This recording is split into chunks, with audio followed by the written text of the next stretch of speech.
يا طلابة ما تخلص.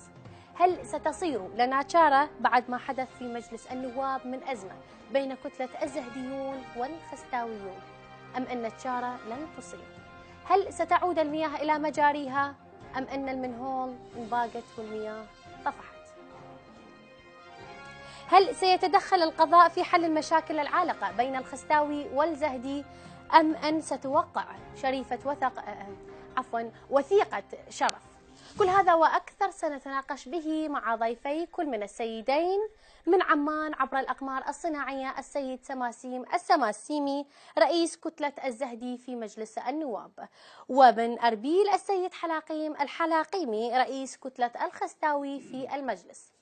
نعم، بداية سأبدأ مع السيد سماسيم السماسيمي. سيد، هل تعتقدون أن كتلة خستاويون بدأت تفرض رأيها عليكم، وكيف ستواجهون الأمر؟ طبعا مقدما أنا حاب أقول أنه ضيفتك يا ست هند الهندي مع احترامي إلى كل شيء ما يفتهم، وأن كتلة الزهديون مستمرة بجمع التواقيع للإطاحة بقرارات كتلة خستاويون، وقريبا هاي الفترة راح نكشف عن ملفات لوريات مال سعف باقتها كتلة خستاويون، وكلها عندنا بالأدلة. ما ضاع حق وراءه دبس راشي، وسيعلم الخستاويون أننا ما راح نسكت، وراح يدفعون ثمن الكيلو 5000 دينار بس خلني يلحق التمر وبعيوني. ولكم هذا تمر الشعب، شلون أعوف الذولة؟ الله جميل أعد. نعم، سيد حلاقيمي، سمعت ما قاله رئيس لجنة زهديون، فما ردك؟ نعم سمعت كل الحكي. طبعا احترامي وتقديري إلى السيد سماسيم، أود أن أقول لك فرد كلمة، أنه هذا الإنسان تافه. ايش بقيت للاحترام؟ نعم. برطمان دبس التمر الخستاوي سيباع في السوق غصبا ما على خشم السيد سماسيم، وسيرى القاعدة الشعبية لكتلة خستاويون، ومن يقول لديه أدلة خلي ينقحها ويشرب ميها، لأن لجنة النزاهة ضاقت برطمان الدبس مالنا وكشفوا عن الملفات، وهذا كلامه طعام في دبق، ولا أعرف ما هذا المثل، بل الكتلة هي التي قالت قل هذا الكلام. لك طعام في دبق شنو؟ بس خلنا نرجع لبغداد، إذا ما أهفك بعثك خلال فلا أسمى باسمي وإلا أسوي وجهك نافورة. لك يمشي لك أبوات الخلال، روح شوف الزهدي مالتك، إذا تفشقه ما يطلع منه جمار، يطلع منه شدات من دول الجوار، ويا ستار. لك هاي علي من أبو خستاويون علي بسيطة، إذا ما خلي الشعب كله يطلع وراك وأراويك النخلة الحياطة شو تخلف توم، لك روح لك، ما نصوت على قراركم، على قراركم.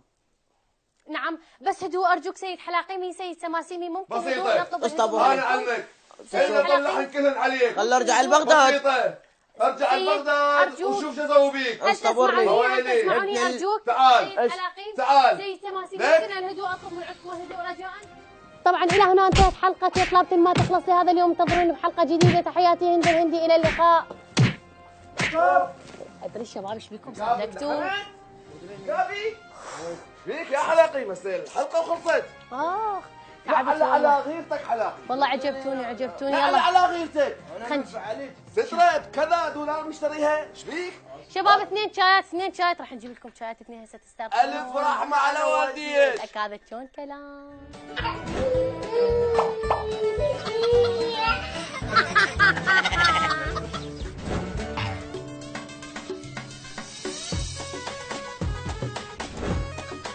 يا أخي ايش بيه شغلة البرلماني؟ أصلا شغلة جديدة علينا احنا العراقيين، شغلة الله وكيلك خطفة بيها، من الدولة الأجنبية للبرلمان، ومن البرلمان للدولة الأجنبية. وين اكو أحلى من هاي الشغلة؟ تخلص جلستك، تركب طيارتك، عدل قبل خارج العراق، وبيها خوش خبزة ورصيد بنقي وفلوس جهالك توكلهم بيها. بس أنا أقول لك هي شدتها بصراحة لما نترشح يعني، وتقنع العالم وتقشمرهم وتضحك عليهم وراها ترتاح العمر كله. بعدين تعال أقول لك، هو انت ايش عبالك يعني؟ ايش راح تسوي بالبرلمان؟ هي كلها دفتر نظام داخلي تقرا بليله واحده وتراجعه قبل الجلسه، بعدين ايش فايت لك؟ عندك حمايه وعندك جكسارات خامه مثل حظ سيارتي زعره مكسره، ومدوخه بسعر النفط صعد نزل، راتبك يجيك لحد بيتك اللي تنطيك اياه الدوله، وكهربائك ما تطفى، يعني باختصار امك داعيت لك اذا صرت بالبرلمان، واحنا نريد نسهل عليكم المهمه حتى خاف تعجبكم الفكره وتريدون ترشحون، راح نعرفكم على نبذه من الجلسات البرلمانيه، حتى من تفوزون ان شاء الله ما تطبون مغمضين. البرلماني شنو شغله وشنو يسوي بالجلسه؟ ابقى اعلم بيكم، امري لله.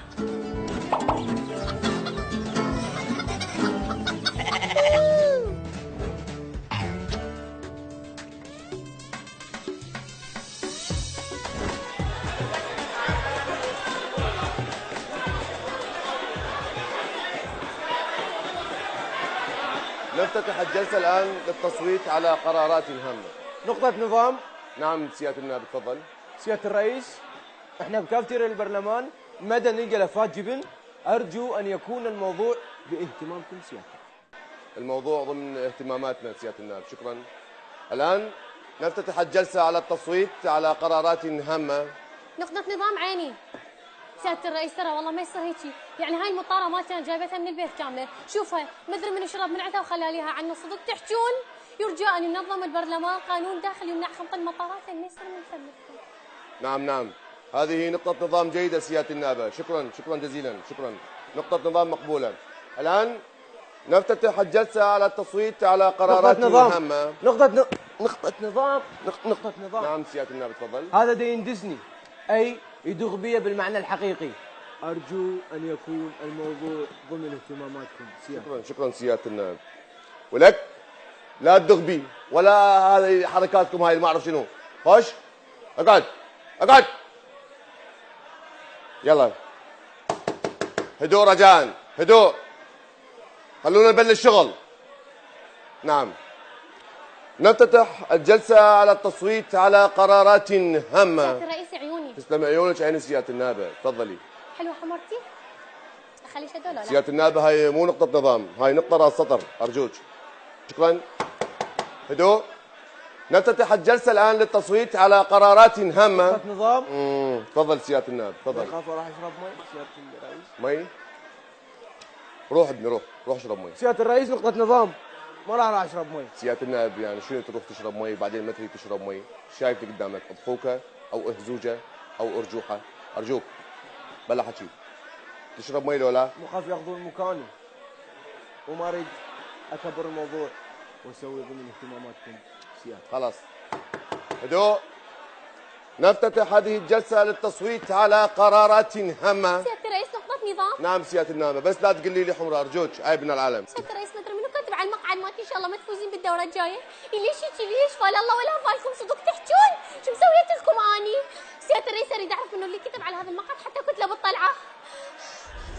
أولا تفاجأنا الصبح بمن جالسين في مقاعدنا بدون أن نعرف ما هو السبب، والأمر الآخر ليروا الشعب العراقي كل مجلس النواب العراقي تم كسر أسماءنا كرؤساء كتل. رئيس كتلة الاتحاد الوطني كرساني بدون كلام بدون كلام. خليني أكمل ست حنان، خليني أكمل. خلي تكمل رأيها. طبعا الرئاسة ما تقبل بهيك حكي، مو عيب؟ مو خزي عليكم؟ شو نقول للشعب؟ نعم هدوء، انتوا ولد عوائل. خش. شكرا سيادة النائبة، نقطة نظام جدا مقبولة هاي. نفتتح الجلسة للتصويت على قرارات هامة. نقطة نظام. فضني سيادة النائب أرجوك. سيادة الرئيس، لا يجوز الشكوى على اللي شخبط على المقعد، لأن يجوز اللي مشخبط على المقعد هو من أعضاء الدورة البرلمانية السابقة، وما أريد أكبر الموضوع ويصير من ضمن اهتماماتكم سيادة. نعم سيادة النائب، ضمن اهتماماتنا. نقطة نظام مقبولا. الآن نفتتح الجلسة للتصويت على قرارات هامة. ما أدري ايش فيها النائبة، بس لا تخربطها. يا شباب شوفوا إنه هاي محمرة ايش بيها تخربطت. نائبة شوفوا ايش بيها يا شباب، شوفوا عزوا لنا اياها بسرعة، وترفع الجلسة إلى السنة الجاية هيك وقت. خلاص يلا اللفة جيب المطارة يلا. بمجرد انتهائي من هذه الكلمة بدأ الثاني اللي قاعدين يم نايمه بالبطاله يضربون ويتهجمون بحيث مثلا صرت ال 20 بطل انضربت بآن واحد.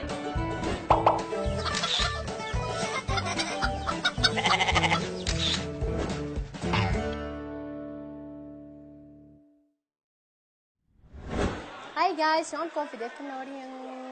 طبعا انا وياكم من داخل مبنى البرلمان وصار اكو ضغط لايتي، وحبيت اشارككم هاي اللحظه اللطيفه. لطيفه لو صار نصري لو عراقي. لا والله كافي سخافه. خلينا نشارككم هاي اللحظه التاريخيه. بديت اللحظه التاريخيه اني واحد جيرانك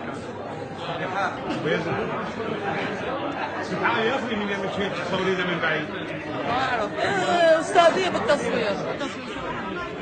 كما تلاحظون نحن الان الجلسه ستبدا. السيد الرئيس، أرجو أن يكون هذا السيلفي تاريخي من ضمن اهتماماتكم. سيادة الرئيس، شكرا.